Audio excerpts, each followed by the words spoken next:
सामान्य घरातला कार्यकर्ता होता आणि त्या कार्यकर्त्यांना अखंड महाराष्ट्र नाही मित्रांनो, भारत देशाच्या चारही बाजूच्या सीमांमध्ये इतकी हलचल माजवली होती की ते एक नाव घेतलं तरी बाकी जण सगळ्यांना सरकार त्यांनी पुढे पक्ष स्थापन केला.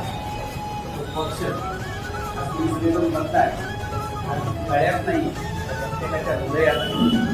त्या प्रत्येकाच्या हृदयातनं जो आवाज निघतोय तोच आपल्यासमोर आता आलेला आहे.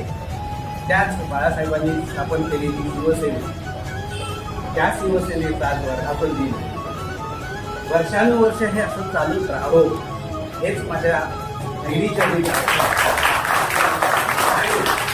वेगवेगळे विचार कधीही मरत नसतात मित्रांनो, त्याला नवीन नवीन घुमारे फुटत असतात आणि कार्यकर्त्याच्या निमित्तानं इतके घुमारे या ठिकाणी उठून आलेले आहेत की पावसाळ्यात जसं सगळीकडे गवत उठून यावं तसेही विचार या शाळेमध्ये गेली.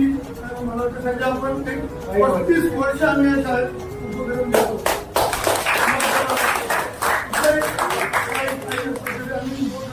कॉम्प्युटर असेल, LED असेल, भरपूर शाळेला गणवेशपासून वस्तू आम्ही देत असतो.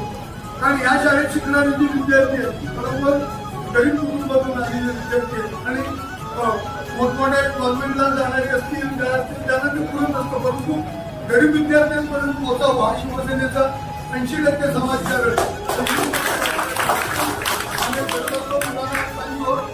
आम्ही एक गाव वाटत करतो की तुमच्या हृदयात कुठेतरी बसावं हा शिवसेनेचा वर्धापन दिन आहे की आपल्याला कुणीतरी काहीतरी दिलं, आपण उद्या मोठे झालो की आपण पण कोणतरी काहीतरी देण्यात असतो आणि अशाच गरीब विद्यार्थ्यांना आपल्याकडनं पण काहीतरी दिलं जाईल अशी आमची एक भावना असते. म्हणून आम्ही हा कार्यक्रम दरवर्षी घेत असतो. शिक्षक वर्ग पण काय आम्हाला काय म्हणजे काही गोष्टी आम्हाला इथं सहकार्य करत असतो. या अशा शाळेत सुद्धा विद्यार्थी अतिशय चांगले म्हणून या शाळेतले गेलेले आहेत. विचारवंत थोर क्रांतिकारक ज्यांनी समाजात मोठं काम केलं अशा माणसांचा सुद्धा इतिहास या विद्यार्थ्यांना कळायला बरं. म्हणून छत्रपती शिवाजी महाराज, देवळ हा धर्म, महात्मा ज्योतिबा फुले, भारताचे विज्ञान महर्षी बाबासाहेब आंबेडकर आणि भगतसिंग अशी पुस्तकं आम्ही शिक्षकांना आणि त्या विद्यार्थ्यांना आम्ही वाचण्यासाठी